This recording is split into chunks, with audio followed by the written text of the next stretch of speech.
Hi, I'm Wyatt. And I'm Grace. And you're listening to our dad and your host of the Vacation Rental Revolution podcast.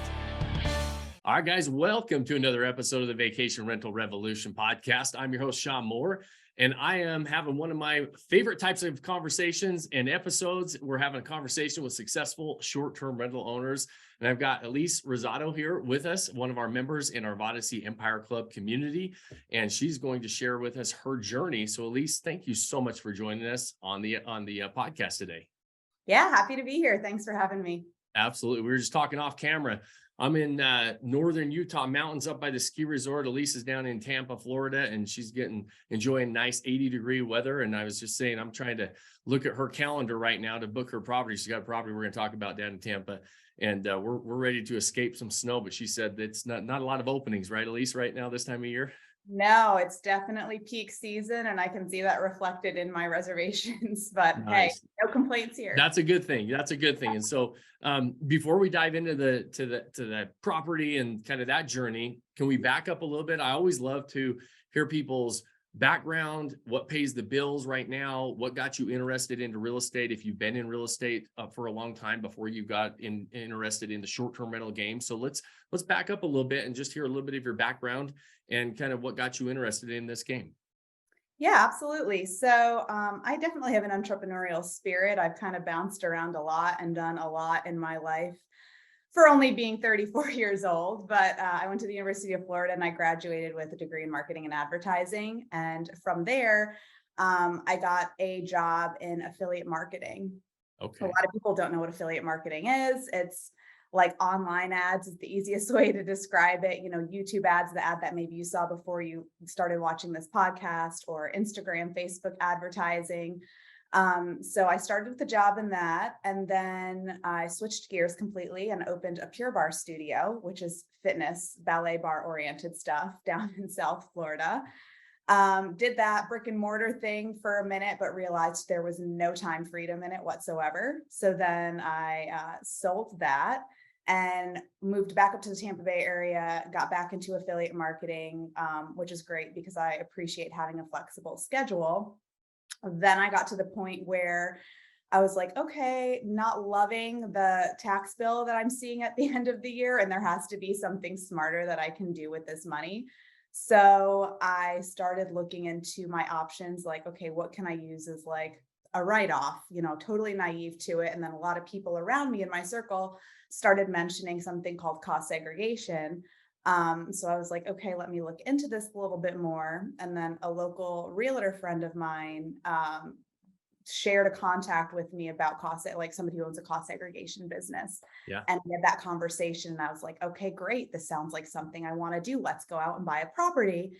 And this was last summer. So the market was hot. Like, properties were flying off, the shelves, so to speak. And there were 4, 5, 6 offers per property in the Tampa Bay area. So I ended up, securing my property. But the ultimate goal here is to create long-term wealth through real estate. And I see that value now. I see how real estate can really create and build that foundation for not having to go to work every single day and being able to enjoy more time with, family, friends, and do what I love and what's important to me down the road.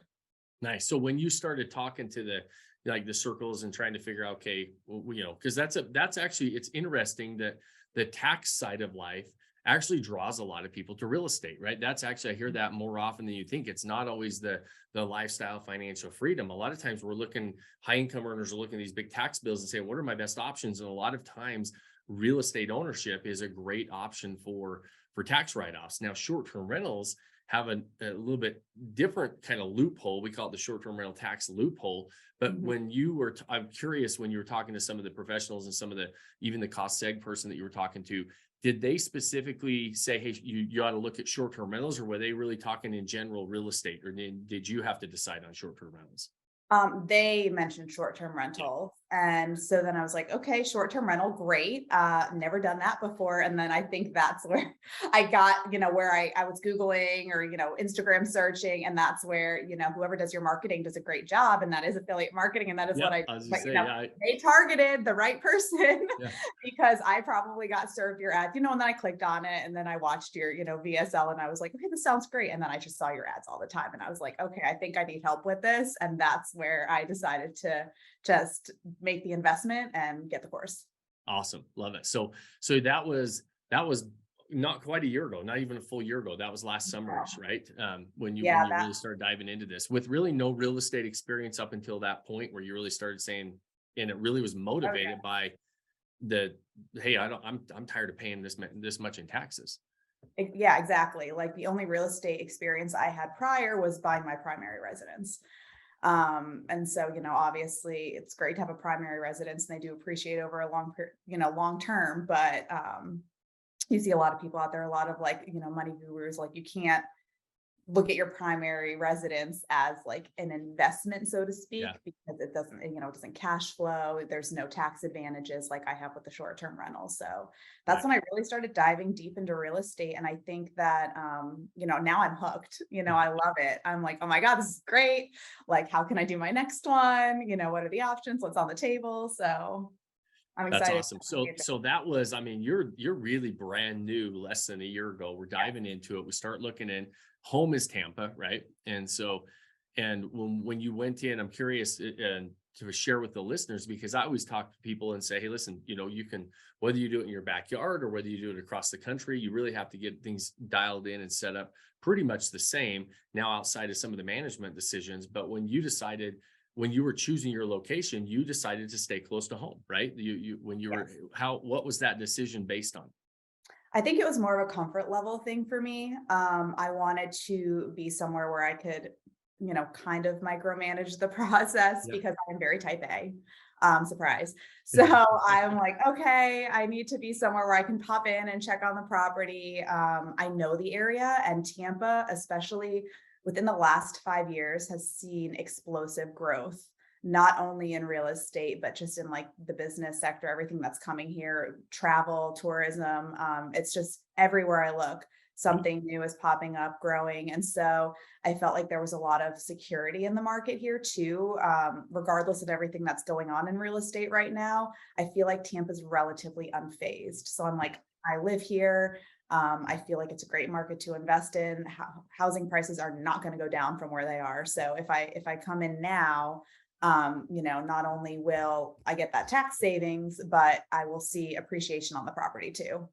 Nice. And so great. So we go through that process and we decide, okay, Tampa's where we're wanting to look. Like you mentioned that back then, and it's still hot. The markets are still hot right now, but back then you were talking like they were gone in hours.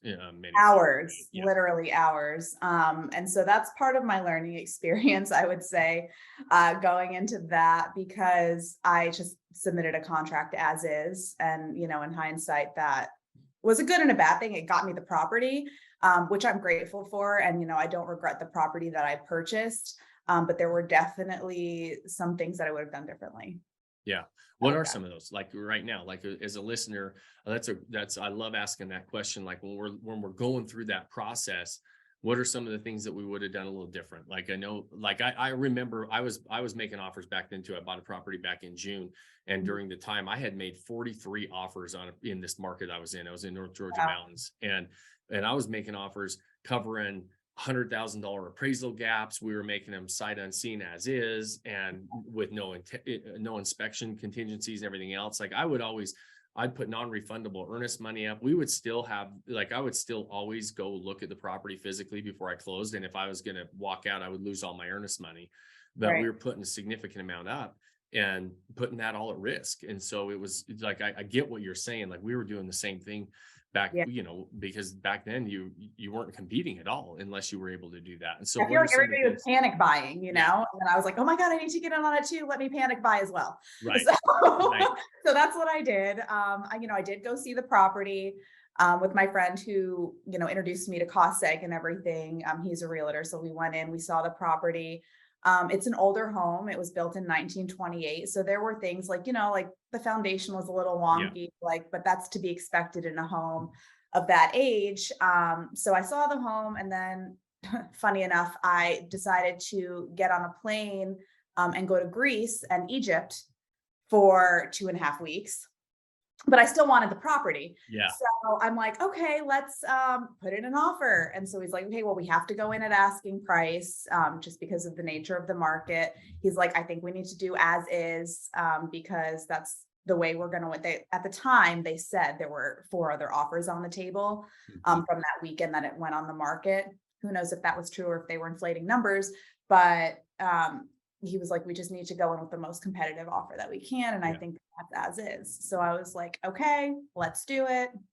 I could also be somewhat impulsive. So I was like in Greece reading the contract. I'm like, let's go, let's do it. Let's, I didn't see the property a second time. I'm overseas. And so I ended up closing on the property, getting everything done while I was abroad.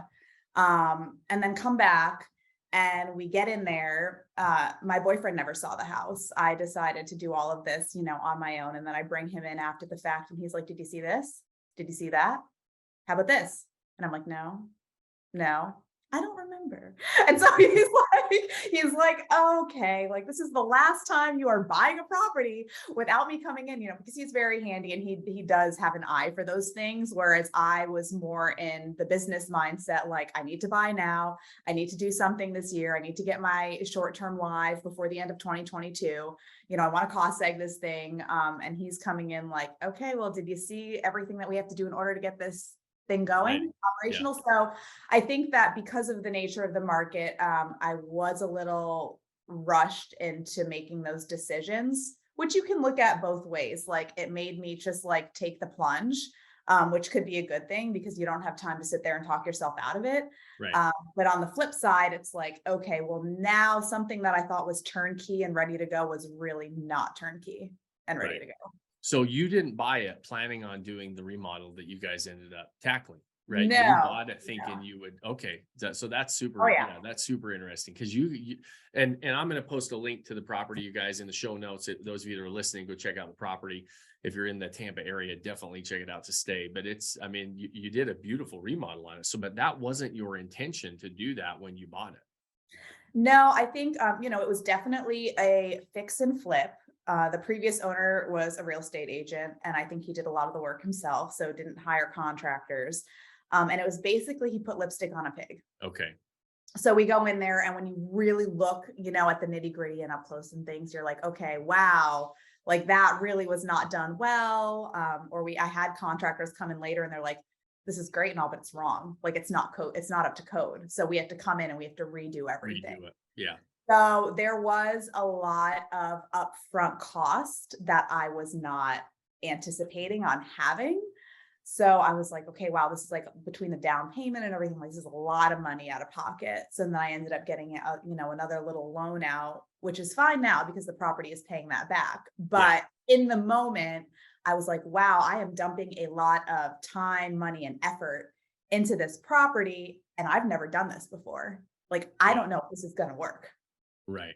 Well, and that's a great point and a great lesson for those that are thinking about, because I totally agree. Like, in fact, I tell people all the time, be very careful buying value add type properties or properties that you're going to do any significant work to, because when you start doing work and you start pulling things back and you start fixing things in any sort of remodel, there's always way more to be done, and it costs more and it takes longer to do than you plan on. And I've done a lot of fix and flip properties, and so I'm always nervous for first time investors to get into that because it can be overwhelming really, really fast. And you get into it and you're like, holy, what did I just bite off? Right. And so it's really good. I mean, I think the lesson here too is to say, listen, one, your personality is going to be, hey, I'm going to, shoot, fire, aim. Right. And so that's what that's kind of how my personality has been. But so I understand that that's why you're successful. There's a lot of really successful people like that, but sometimes you're reeling back and like, man, I probably should have aimed a little bit better. and Oh, make yeah. at least knew what I was walking into. So that's a good lesson for people to hear. I love these conversations because we share the good, the bad, and the ugly, and the successes and some of the things we would change. And that's a good point to say, hey, listen, really pay attention of what you're walking into, because it can be, especially for a first-time investor, a fix and, where this turned into sort of a fix and flip situation, a rehab situation. I know you're flipping it, but a rehab situation before you're going to put it live. And like you said, it took you longer. You end up taking a loan out, costs a little bit more, just like those things that are going to happen because you're uncovering things that you probably didn't realize right out of the gate, because we get excited, we're kind of running into it, like you said, like in a panic buy. And Yeah, and, absolutely. that's sometimes sometimes we do that and it works out, and ultimately this is working out just fine. But it could have probably saved a few Oh, it sleepless could, yeah, nights, could right? have gone the other way, but yeah, Yeah. there were sleepless nights, there were tears, there were multiple, next time I'm buying a brand new build Yeah. things, Yeah. Not a 1920s home. Yeah. Yeah. Yeah, I mean, the character is great and it's cute and I love it now, and people love, like, the neighborhood. It's really, it's quaint, it's cute, it's quiet. And the history is there, which is awesome. But yeah, there are definitely a lot of problems, and because my primary residence is a new build. Yeah. So I don't even have any prior experience with older homes. And I'm like, let's just buy something that's a century old Yeah. and like get it done. Yeah. I've remodeled a lot of homes in my day. In fact, they're the area that I would remodel homes in. They were all built probably, at the turn of the century, in that 1900 to 1920 range. Yeah, And so, yeah, that's an entirely new beast when you start to remodel older homes, even versus, something that's 20 or absolutely. 30 years old. Yeah. And yeah. So how long did that take? So you bought the home. When did you end up closing on the home? End of July, very end, like probably July Okay. 29th, July 30th. So nice, cool working weather in Tampa to dive into Oh this. yeah. Yeah. We were out there. I was, sweating buckets. We had to rip out a deck. That was fun. Like a deck, like a 4x, like I don't know, 4x4, 2x4, something, the square ones. Yeah. Fell on my leg, like pinned me down. I was like, I am telling you, this HGTV, if they knew that this was going on, would have made a lot of money. They would have loved it. for This would have been a filming great this. episode. Yeah. Exactly. It would have been fantastic. I'm like, I really should have gotten on one of those shows Yeah. because the drama was there. But yeah, we closed end of July. And I thought, like, okay, a month or two, maybe, when I originally bought the home, get all the furniture in to create that great guest experience. And we didn't end up going live on Airbnb until December 15th. Okay, so you were really pushing it close. Yeah, I remember toward the Yeah. end of the year, like, I mean, because one of the rules for all the tax savings that you were really trying to get, and one of the biggest motivators of buying this property, I mean, you're really running toward the end of the line because these properties have to be in service that calendar year. So, They do. yeah, Yep. so you got They're emailing me. They're like, "Are you guys live yet? Are you live?" And I'm like, right. "I'm working on it." And then Yeah. I got to a point where I'm like, "Okay, if it's not perfection, we just need to get it on Airbnb." Yeah. But I would say, like, other than little things, it was pretty much perfect because, going through the course and creating that great guest experience, I was like, I'm not going to just put this up and like risk getting a bad review and all of this. Yeah. So I really wanted to make sure that everything was like all the T's were crossed. Yeah, it's awesome. And I remember as you were going through, and I remember when you actually posted in our group and went live, and I looked through the pictures. I mean, you did an amazing job. It really did turn out beautiful at the end of the day. Right. And so, but that's a long process. That's a long, drawn out, like it probably felt like, those 4 or 5 months probably felt like 2 or 3 years while you're in the middle of it. Right. Yeah. So, because money's only going out too, during that time frame, and money's going out, and I'm here sitting here like, I've never done this. Like, is it going to come back in? right. Right. That was a big gamble that I took, but that's also why, I saw so much value in enlisting help, because I'm really great at following a blueprint. Like if somebody shows me how to make something work, I can implement it and make it work. And I've done that with multiple courses across multiple different, areas of my life. But that is where I was like, okay, I'm taking this leap of faith and I'm going to invest in the knowledge and I'm just going to pray. And it ended up working out. That's awesome. And it turned out awesome. So let's say, we would launch a beautiful property December 15th. Tell us, kind of walk us through what did that launch look like as far as bookings? Was there, were there nerves in that? Like how soon before you got those first bookings when you did launch it? Yeah, there were definitely nerves. I felt good. I used the call that, you guys provide to like go over my listing before I took it Yeah. live, which was fantastic. Like that resource really made me feel good because when they went through, they didn't have a ton of notes. They're like, the photos look great. I maybe would switch this around, but I was like, okay, I feel strong that I'm coming out the gate with a really nice listing. Yeah. I put it live and then I priced it lower, a little bit Yeah. lower to get those initial reservations. But when I tell you that 5 reservations came in like 2 hours, then I was like, oh my gosh, I'm starting to panic. Yeah. I'm priced too low. Get it up. Yep. So then I raised the price. What was the, first 3 bookings get like 20% off. And then, more people started booking after that promotion ended. And so I'm like, okay, I can raise these prices a little bit. But yeah, one of the bookings was coming like that following week. So I put it live and then I had somebody getting in there within like 7 days of going live. Yeah. So the little items in my head that I was like, oh, I have time to like kind of sort this out. I was like, nope, it's go time. We have to make sure everything is perfection, down to the brand of toilet paper that I'm buying when these people come in a week. Yeah. And then after that, I raised the price, but it's still like, I think because it was peak season here in Florida, January was probably, I would say 60% occupied. And then February and March were like 90% occupancy.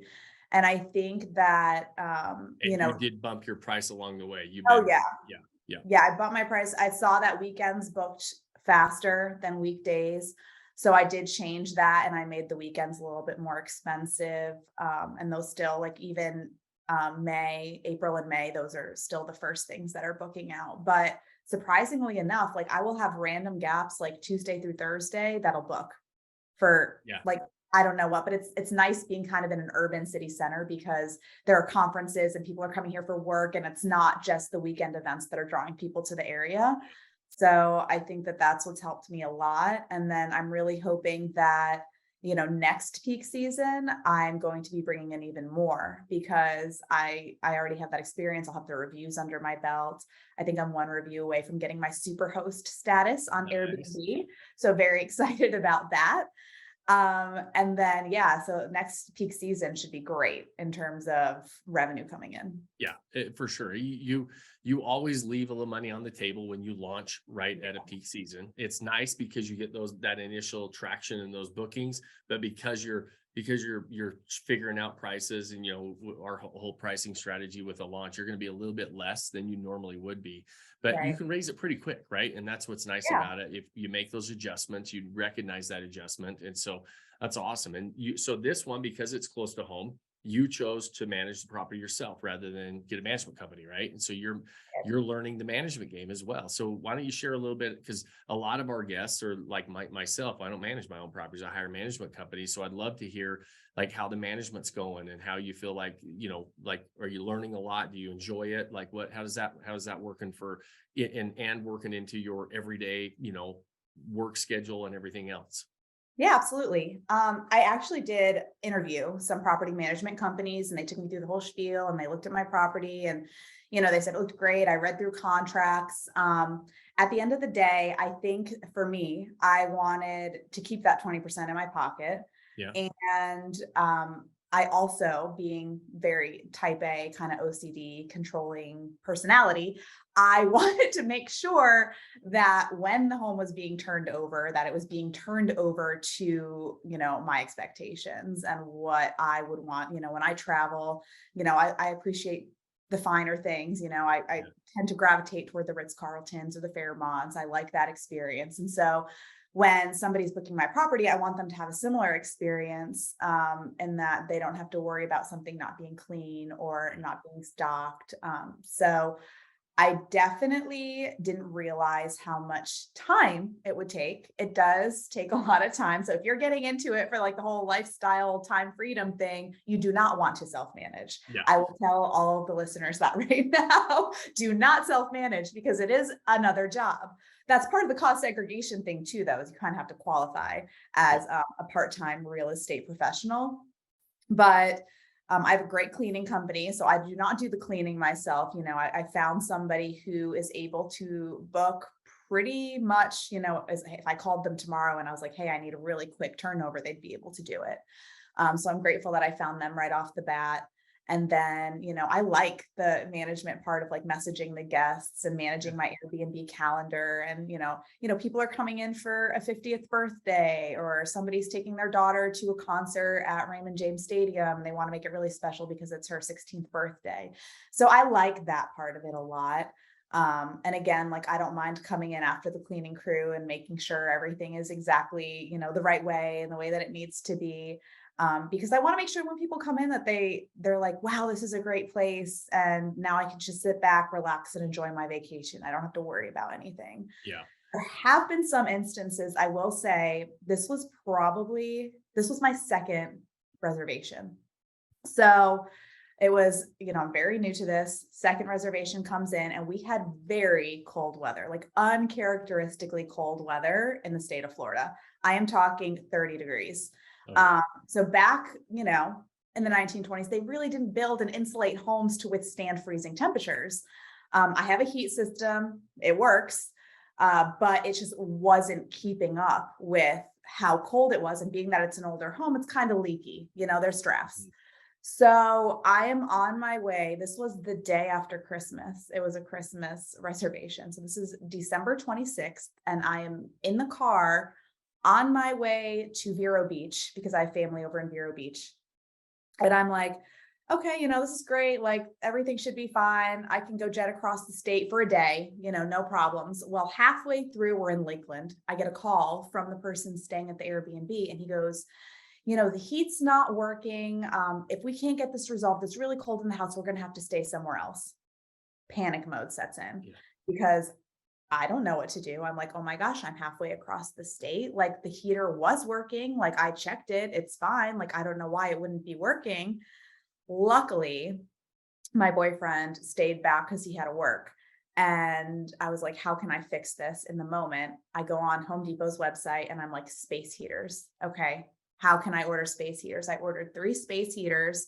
I'm like, you have to leave work. I'm like, you have to leave your job and you need to go to Home Depot and you need to pick up these space heaters and you need to bring them to this house in between this hour and this hour and set them up and make sure the house is warm. And he's like, what? And I'm like, yes, I have a review riding on this. Like, I need this 5-star review. It is my second booking. You have to go. He's like, okay, fine. I will do this.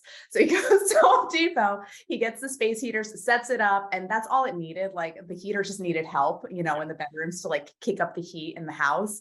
And then everything worked fine. And they had no other complaints and they appreciated that it was resolved quickly. But if you self-manage, you're not going to know what's going to come up, and something like that is going to happen. Yeah. So you have to be, and I wouldn't say in my life I've never been great at managing stress, but this whole process has taught me to manage stress better, I think, because it's like you need to kind of set that aside, like, forget your own panic. What's the problem? How can we fix it? How quickly can we fix it? And make sure that the guest has a good experience. So I would say that running it myself has really helped me, manage stress a lot better, which I never thought I would say in my life. Usually I'm a stress mess, but things like that will happen. And if you self-manage, you just have to be ready for it. So that's where the 20% comes in, right? You're hiring somebody else to deal with those problems. To deal with that stress. Yeah. Exactly. One thing that you mentioned, a couple things in there, was self-management, because I really truly believe that most people are not cut out to self-manage. And that's really contrary to what a lot of people in this space would say. And so, but the reason is because a lot of people self-manage to save the money or to maybe learn the business. And I say, if you're going to self-manage, you should really love the hospitality side of it. You should really love to provide that experience for somebody, because that's where the joy really comes in the self-management. And also, and you mentioned that you love when somebody's coming in for a special occasion and you make sure the house is perfect for them, right? And that's where the fulfillment of self-management comes in, I believe. And if you don't enjoy that, then everything's just a stress, because there's going to be those things that come up, right? And all of a sudden it becomes a second job that you don't enjoy. And that's why I say that, because not everybody wants to be part of the hospitality part of the world. Like not everybody wants to be, part of the experience. And if that's not the reason you want to self-manage, a lot of us get into self-managing because of those other two reasons. But the joy comes from what you just mentioned, is being part of the experience. And if you don't get joy out of that, then the self-management can be really a drag for you. Oh yeah. I joke that I run a small hotel business now. Yeah. We do, right? I basically run a hotel. So, Yeah, I have a cousin that actually does run hotels, like professionally. Like she managed the Trump Hotel in New York for various amounts of years. But I'm like, I basically do what you do now. We're basically the same. Like that's what I do, right? I love it. And you become resourceful. Like that's one thing that's fun about it, right? Like I love where you just, you took a challenge, and instead of saying, hey, this was such a headache, you're like, hey, I learned to do things that I never really thought I would probably do, right? And absolutely, which is great. You become resourceful with it and solve the problems. And to your credit, to Elise, you're a great host, right? Not all hosts would take it that serious, and that's where some hosts get a bad reputation. And I'm always super excited to hear of management companies and hosts that take it serious and do take the guest experience serious, because to your point, they were like, we're going to have to find somewhere else. At the end of the day, they probably gave you a great review because you came in and took care of their problem and you solved their problem. Yeah. And I think that's, more and more we're seeing, on social media or something, people posting about these negative experiences that they're having on Airbnb. And it's unfortunate because there are, hosts and management companies that do provide an above and beyond experience beyond what you would get at a hotel. But then there are, on the flip side of that, people who just like set it and forget it. Yeah. And, the guest is pretty much on their own. So I think that, putting yourself in the prior category of really paying attention to detail and taking care of your guests will help. I mean, that shows through. It's already showing through in my property listing. It's getting property. I go incognito mode and stalk and see where my property hits on the Airbnb search page for Tampa. And I see myself rising in the ranks. I mean, obviously there's an algorithm there with how quickly I get booked and the reviews that I'm getting. But I've been seeing my property move up in that on the pages because of everything that I'm doing. And so it's definitely worth it. If you do want to go into the self-management, just keep that, front of mind that you're going to want to provide that experience. Which is what takes a little more time. And it's, you have the time and to be able to do it. And to your point, sometimes you've got to, if you're not there, you better have some resources that are there, because if you are there, you're within, what are you? 15 minutes. 15 minutes from the house. So, and there have been other issues too, like the Wi-Fi goes down and the smart lock doesn't work. Right. I've had to run a key over there because, these grandparents and their grandchildren were locked out of the house, like at 8:00 at night. But, I'm going to do that. And it's fine. It takes 15 minutes for me to do that. But that's, you never know when you have somebody in your rental, you never know what's going to happen. So it's never on a Tuesday afternoon when you have nothing going on. Right? Oh yeah, no, never. No, it was like a Friday. It was a Friday night, Friday night, you're going out at the house. I'm like, oh my gosh. And then I see my Ring cameras, everything's down. I'm like, there goes the Wi-Fi. So I'm like calling Spectrum on one end. I'm driving to the property, on the other. I'm like, I'm coming with the key. Spectrum, you need to reset the modem. Like, what are you doing over there? It's not working. I have people locked out of the house. Right. Well, that's so we're now, really, I'm going to back up a little bit because I know this is a topic that a lot of our listeners are interested in. And when we talked about the tax side of it, do you know where the tax savings are going to come in? So, and I'm just going to give a little bit of an outline for those that aren't familiar with what we're talking about here. So with short-term rentals, you can buy a property, and then what happens is you can materially participate in a property. And Elise mentioned, you kind of have to have those hours, and there are qualifications for material participation. In this case, with your remodel and everything, I'm sure you were easily over those hours. Oh, Yeah, yes. way exceeded. But It was a full-time job at that point, Shawn. right. So you didn't have to worry about the hours, but you do have to participate in the property the first year that you're going to claim this. And then what happens is you cost segregate the entire property. And then we take what's called bonus depreciation, and we can write off 100% of that cost segregation against our active income, which is huge for high income earners. And it's not just against your passive income. And so that's why short-term rentals are great, because you don't have to be a real estate professional to be able to write off those losses against your active income. And so in this case, on this property, Elise, have you netted out about what you're going to be into it or what you're going to save on taxes? Yeah, so I would say I probably spent a little bit more than the tax savings because of the unanticipated stuff that came up. But I do not owe the IRS anything this year, which is fantastic. That's I would awesome. say I saved $50,000 on the cost seg alone, or I was able to take 50 grand off my tax bill. And then I did some other tax saving strategies to save some more in other areas. So let's say the cost seg saved you about $50,000, and that's not a $50,000 write-off, you guys. Usually that's going to be like $150,000 write-off that's going to save you around 50, right? Mhm. And so how much were you into the property? What was your down payment, and what was the cost that you were into the property? Yeah, so I put down 100, and then the renovate, it was probably 125 total with everything. Okay. So essentially you cut you're all into the property by buying that property, because if you didn't buy it, you're going to owe an extra $50,000 to the IRS. Right. Yeah, So- it would have gone, that 50 grand would have gone to the IRS. Yeah. So Rather you're put net that into the 50 property grand 70 into grand. investment. Yeah. With, The way I looked at it, I was like, okay, I can either, give this money to Uncle Sam, or I can put this money into something that is going to appreciate in value, become something for my retirement, and then potentially cash flow, which Yeah. next peak season, I'm going to be covering the mortgage on the property, and then and probably put some- double, triple the mortgage on the property Yeah. based off of what I've seen this year. And I'm not even in the top tier pricing that I could potentially be charging. Yeah, it's a huge advantage. And so what that also means is, by being able to do some of those things, our cash on cash return and our return on investment just skyrockets when you can kind of just keep parlaying some of the same money into the next property, right? And so Oh, absolutely. I did the same on when we just got the numbers back on one I did in Georgia, and I put $160,000 down. I ended up getting a tax savings. We got a write-off, or excuse me, I put $200,000 down. I got a write-off that saved me $160,000 in taxes. So my net into that property is $40,000. Yeah. And so, yeah, I mean, it's a Makes really, sense. it's a huge way to continue to grow, right? And continue Yeah. to parlay into other properties. People always say, man, it's going to take so long to save up for that other down payment. Well, we can do a lot of these strategies and kind of parlay them into multiple properties. You can grow pretty quick, and it's a pretty exciting thing to be able to take advantage of. Not that we want to get into a tax discussion, but I wanted to highlight that, because you meant that was one of your main motivators for getting into the property.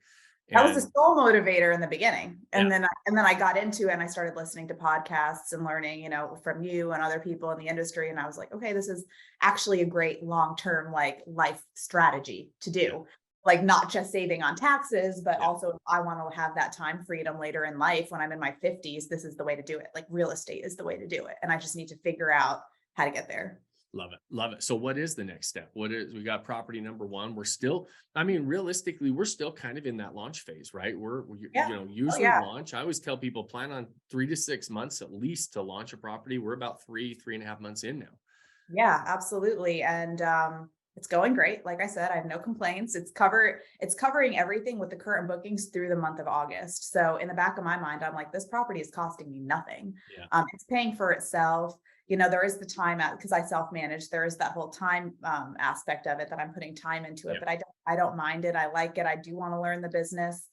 There's actually a woman who owns 200 properties up in the Boston area, and she saw my post when I went live on Facebook and Instagram, and she reached out to me and she goes, wow, your property is one of the best well done Airbnbs that I've ever seen. If I have one in the Tampa area, I would love to hire you to do the design and get the listing live and everything. And I was like, wow, like this could be a whole nother avenue of like That's business awesome. for me if I wanted to do this. Yeah. But then the gears start turning, right? Like I need another project or another Yeah. business. I really don't, but that's just the way that my mind works. And I'm like, maybe I can do like management or like design or help people, get an Airbnb. Like I don't want to do it on a day-to-day basis, but if they're like, hey, I'm going to hire you to make this the best Airbnb it could be, get them set up and be like, all right, you got the tool, now make it happen. Absolutely. I would love to do that. So that's on the back of my mind. And I've actually had some conversations with management companies that are not currently in the STR space. They do long-term rentals. Yeah. And they're kind of wanting to dabble in that. Some of their people who they manage long-term rentals for want to convert their long-term rental property into a short-term. So we're having some conversations there. I don't know what that's going to look like yet. I'm also, before we started recording, we were talking about Hawaii. Being that I live in Florida, like it would be great to have a place in Hawaii that I could go out and stay at for a month or two if I wanted to. There are a lot of challenges and hurdles there in terms of the short-term regulations that they have, but where there's a will, there's a way. So that's something that I'm currently researching. And then I've also been researching, interestingly enough, getting into like some fix and flips, which I never thought that I would say. That is not what I thought you were going to say at all of a long-term plan here. I honestly didn't think that I would say that either, but they're in the neighborhood that I'm in. We just saw a property go for $285, which is like pretty much the cost of the lot, if not a little cheaper. And I'm like, man, if we could find that, and like seeing what my boyfriend could do, like he may or may not be on board for this, but seeing what he could do, I'm like, wow, we can save money on like hiring people and just do all of this ourselves. And then totally flip this property because the market's hot. So I enjoyed that piece of it too. I do like interior design. I do like making things pretty. So that, could be something down the road. I do have realtors in the area, like on the hunt for, I'm like, hey, if you have like a pocket listing that comes across your desk and it needs a lot of work, but the price is right, please give it to me first because I'm really interested in that. So, and not necessarily using my own money to do that either. I'm looking into like the private loan, the hard money, that kind of stuff, lending options, and learning from people that do that a lot in that space, because I'm like, I was fine doing it with my first property, but I'm like, if I want to do 4 of these simultaneously, I can't do that with all of my own money. So there have to be more creative financing options out there that I can explore. So like you said, 3 months into it, and these are the avenues that my brain is going down. Right. I love it. I love it. Just trying to figure it out. It's fun for me to listen to, because it's just like, that it's like, where you're just, which tells you you love, you enjoy the space. It's a new space that you're, 8 months ago, you didn't even know you really wanted to get into. And now look at where the wheels are turning and how it's going. It's really fun and exciting. And it's interesting. I always tell people, when you go out and you do things well, people will reach out to you and say, how are you doing this? You help me with this. And I can't tell you how many of our members are helping other people get into this game. And like, to your point, like helping them get them set up and sharing some of their experiences. And so that's an exciting part of it as well. So you get addicted to, I've done hundreds of remodels. Like we've done north of 300 remodels over the years. And so quite a few, and every single one of them, I'm in the middle of it. And I say, I'm never doing another one of these. And you always say that. I said that. And now I'm thinking about, right? Exactly. Because we get to the finished product and we realize at the end game, it's like, oh, it's really kind of fun to take something from where it was to what it could be and its full potential, and see that happen. And so I kind of I get where you're coming from on there. The gratification at the end. It makes me think of like Tom Brady when he's like losing, in the fourth quarter, and he has like 2 minutes left to make like a big thing happen, and then he does, and then he's on that high. I feel like that's what real estate is. You're like in it, and you're like, man, the first 3 quarters are sucking. Like this is terrible, and then the fourth quarter you pull it through and you win. And then you're like, you win, and you're like, yeah. It's like our golf game, right? We can have the worst game ever, but we have one good shot and it brings us back, right? Exactly. That's how I feel real estate is. But it's been a great experience. I mean, it's been a learning experience. It's been a great experience. I've learned a lot about myself, and it's definitely tested my relationship with my boyfriend, but in a good way. Like we didn't kill each other. I think that this is going to be good for the long term. So Yeah. Awesome. Well, this has been a really fun conversation for me. And so, and I can't wait to see what you do with all those things that are going through your head right now and put them into play. Because knowing your personality, you're going to there's going to be more than one of them that actually come to fruition, I'm sure. So that's awesome. So if we could go, I always have one question at the very end. And before I get to that, one, I want to say thank you. I've enjoyed this conversation. I know our listeners are enjoying it. And so I'm always grateful for people that come on and share their experience, the good, the bad, the ugly, like we said, obviously for being a part of our Odyssey family and being able to let us be part of this journey. It's really, really fun for us. And so I appreciate you coming on and sharing it with everybody. And so on the last question, and we kind of touched on a couple of these things, but if you had to go back to yourself a year or two or 10 years ago from some of the things you learned from this process and said, okay, Elise, I'm your older self giving you some advice. What would you do differently, or what advice would you give moving forward to continue to do what you're doing? yeah, absolutely. Well, it's been a pleasure being on this. It's been a lot of fun having this conversation. So I want to say thank you too. Absolutely. And then, yeah, no, if I had to look back on it, I wouldn't have waited so long to get into real estate. I think because my family are they're more stock market people. And so that's how I've been raised. Hey, you want long-term wealth, like put money into the stock market. So when I decided to venture out and do real estate, it was all like, whoa, what are you doing? Like, no, like this is not the way that you need to be spending your money or investing your hard-earned cash. And I'm like, well, you know what? I think there's something here. So I think that I would kind of cut out all of that white noise earlier in life. And, there were some tax bills that I look back on and I'm like, ouch, like I could have bought 2 properties, like darn, And so I definitely think that I learned a lot about running a business and how you can utilize and leverage real estate to work for you. And real estate is not a bad investment. Land is never going to like completely lose value. Like we're seeing in the stock market, it's not pretty right now. But real estate, I'm not going to look at this property 20 years down the road and be like, man, that was like a terrible investment. It's always going to appreciate. And there's so many different avenues that you can go down. In the past, I mean, hey, if I was talking to myself back in 2008, I'd be like, buy as much foreclosure property as you can. It'll work out. Right. And like nobody was saying that back then, right? No, we all wanted a time machine to go back to that time, right? And buy up everything for dirt cheap. And then fast forward to where we are now and see that triple what it's worth. But no, I think that it's been a great learning experience. And anybody who's sitting on the fence about whether or not they want to get into real estate, I would just say, take that plunge, make that jump. It's going to be a little scary and there is risk involved, but there's risk involved in everything. So I think that there are enough people out there doing what we want to do successfully to where all you need to do is model that. And then you can have success too. Love it. Love the advice and appreciate you sharing it. It's never shocking to me because I would say the same thing, but when people get into stuff, even though it's not like we talked about all sunshine and rainbows, the whole process, right? We shared some things that were bumps in the road, but the advice is always start sooner. Don't second guess yourself. Let's get into this sooner, because if you look at something for the long term, the future's bright and it can put you in a position down the line that you could never be in if you don't start today. And it's never too late to start, right? The best time to start was always yesterday. The next best time's right now.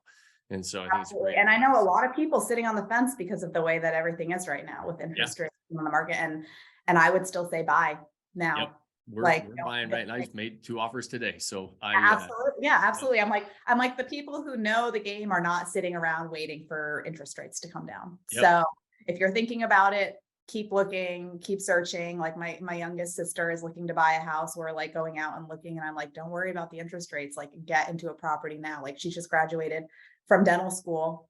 And I'm living with the parents, saving money, paying off student loans. And I'm like, you can get into a property now. Learn from me. She's 8 years younger than me. I'm like, you almost have a decade on me. They don't realize how when you're in your 20s, you think you've got all the time in the world. I know you do. You really do. It's you don't realize how beneficial it is to start that young. So I'm glad she's got you as an older sister helping along. So awesome. Well, Elise, this has been a pleasure. Thank you so much for joining us. And all of you that have joined us in this conversation, you are always the best part of this show. We know how valuable your time is, and we appreciate you spending it with us today. And I always leave you with one challenge at the end of every episode, and that is to go pick one thing that you can do today to start building that life that you don't want to take a vacation from. Cheers, my friends. Thanks for joining us on this episode of the Vacation Rental Revolution podcast. Share this with other people you think need to hear about it. And don't forget to subscribe and leave us a review. Hey Grace, is there a website? Yes! For more amazing content and expert advice, visit Vodacy.com. Thanks for listening, and we'll see you on the next episode.